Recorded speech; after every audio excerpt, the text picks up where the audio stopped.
बहुत बहुत स्वागत है आपका हमारी कक्षा में अनुराधा हिंदी क्लासेस में। बिहार स्टेट पेपर 2 आपका 12 जून को होने वाला है। मध्य प्रदेश असिस्टेंट प्रोफेसर के एग्ज़ाम 9 जून को प्रस्तावित हैं। टीजीटी पीएचडी असिस्टेंट प्रोफेसर की परीक्षाएं आपकी इसी वर्ष होने वाली हैं, तो ज़रूर आप अध्ययन करते रहें, निरंतर अध्ययन करते रहें। कुछ ऐसे महत्वपूर्ण तथ्यों को लेकर मैं यहाँ उपस्थित हूँ जो आपको अक्सर बुक में नहीं मिलेंगे, लेकिन जो प्रमाणित पुस्तकें हैं उनसे ज़रूर मिल जाएंगी। तो जीवनी परक आलोचना महाप्राण निराला एवं महिषी महादेवी किसने लिखी थी? तो गंगा प्रसाद पांडे जी ने लिखी है। छायावाद के आधार स्तंभ नामक पुस्तक किसने लिखी? तो गंगा प्रसाद पांडे जी ने ही यह पुस्तक लिखी है। जवाहरलाल एक मध्य बिंदु नेहरू जी विचार और व्यक्तित्व नेहरू की काव्यानुभूति नामक निबंध किसने लिखे हैं? तो शांति प्रिय द्विवेदी जी ने लिखे हैं। बहुत ही महत्वपूर्ण है ये रचनाएं। छायावाद को ये देखिए, जो छायावाद के लिए कथन है बहुत ही महत्वपूर्ण है और पेपर में आया हुआ भी है। और छायावाद की जो विरह की कवित्री हैं महादेवी और वह, उन्होंने कहा है इन्हें आधुनिक मीरा भी कहा जाता है। करुणा की छाया में सौंदर्य के माध्यम से व्यक्त होने वाला भावात्मक सर्ववाद किसने यह कथन कहा था छायावाद को? तो महादेवी वर्मा ने कहा था।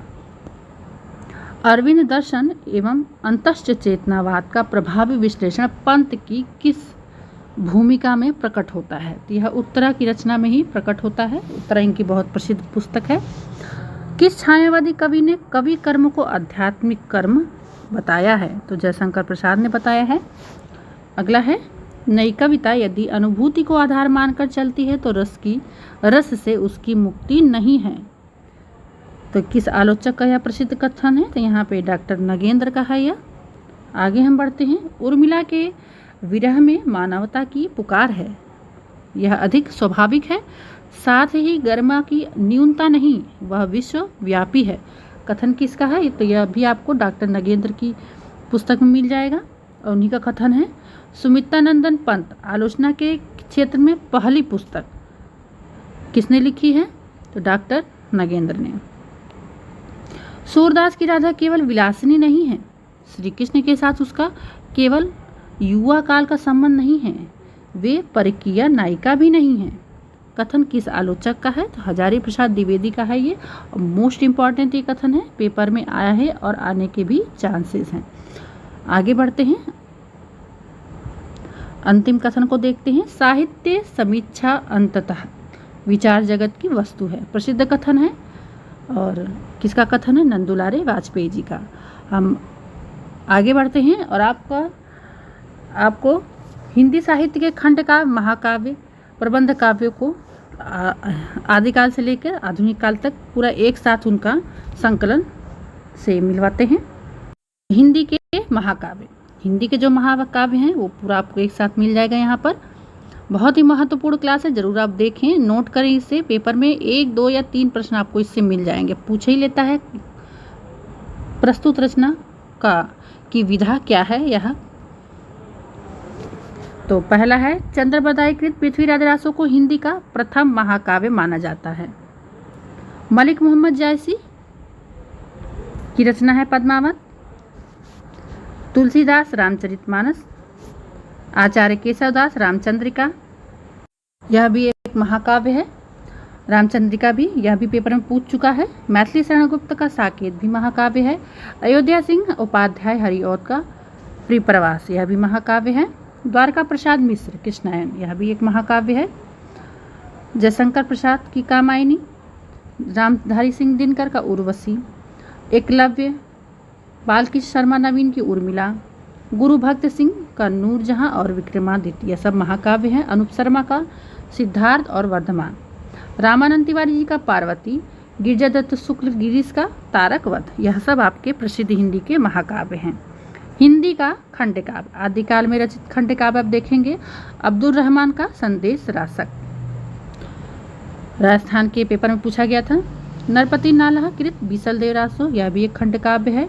जिन धर्म सूरीकृत स्थूली भद्द फाग। आगे है भक्ति काल में रचित खंड काव्य, नरोत्तम दास कृत सुदामा चरित बहुत ही प्रसिद्ध यह रचना है।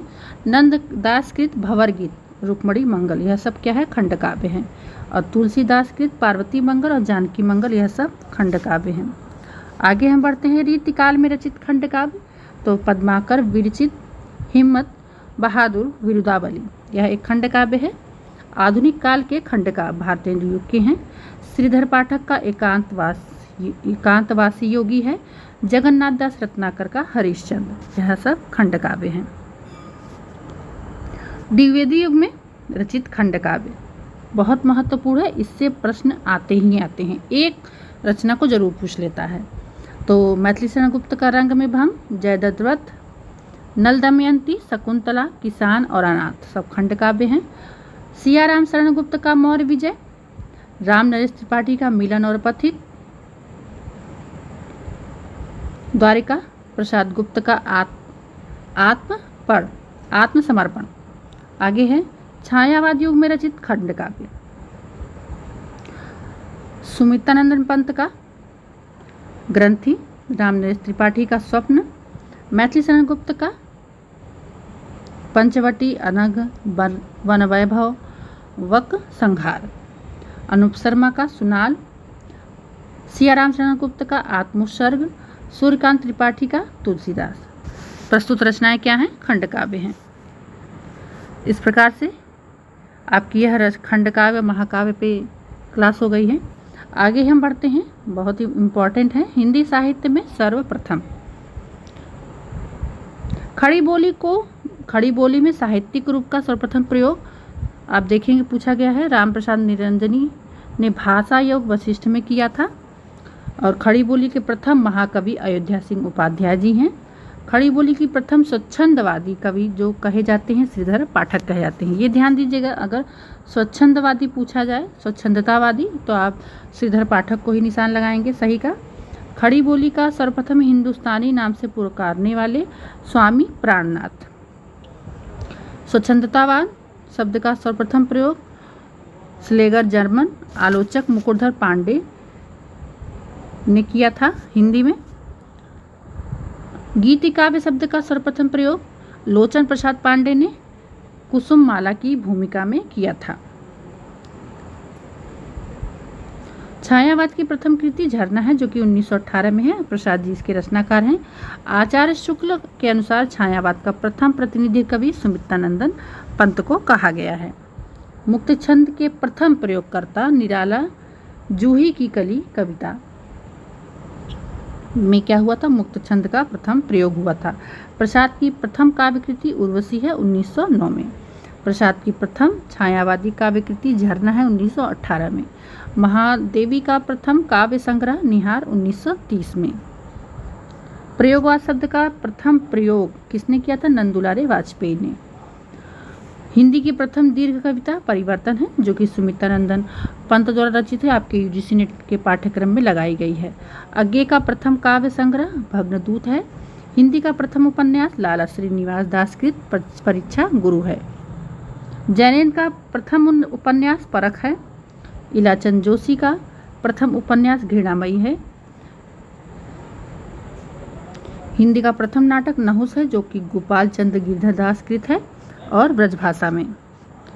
हिंदी का प्रथम अभिनीत नाटक जानकी मंगल शीतला प्रसाद त्रिपाठी द्वारा कृत है। हिंदी का प्रथम एकांकी एक घूट है, जयशंकर प्रसाद द्वारा। हिंदी की प्रथम मौलिक कहानी इंदुमती किशोरीलाल गोस्वामी द्वारा कृत है। हिंदी का प्रथम रेडियो नाटक राधा कृष्ण दास द्वारा। हिंदी का प्रथम रेखाचित्र लक्ष्मीपुरा शिवदान सिंह चौहान द्वारा कृत है। प्रथम गद्य काव्य के लेखक भारतेंदु कहे जाते हैं। गुलेरी की प्रथम कहानी सुखमय जीवन। हिंदी के प्रथम आलोचक बद्दी नारायण चौधरी प्रेमघन जी हैं। आप हमारे चैनल पर नए हैं तो जरूर सब्सक्राइब कीजिएगा। इसी प्रकार से आपको क्लासेस निरंतर मिलती रहेंगी। बहुत बहुत धन्यवाद।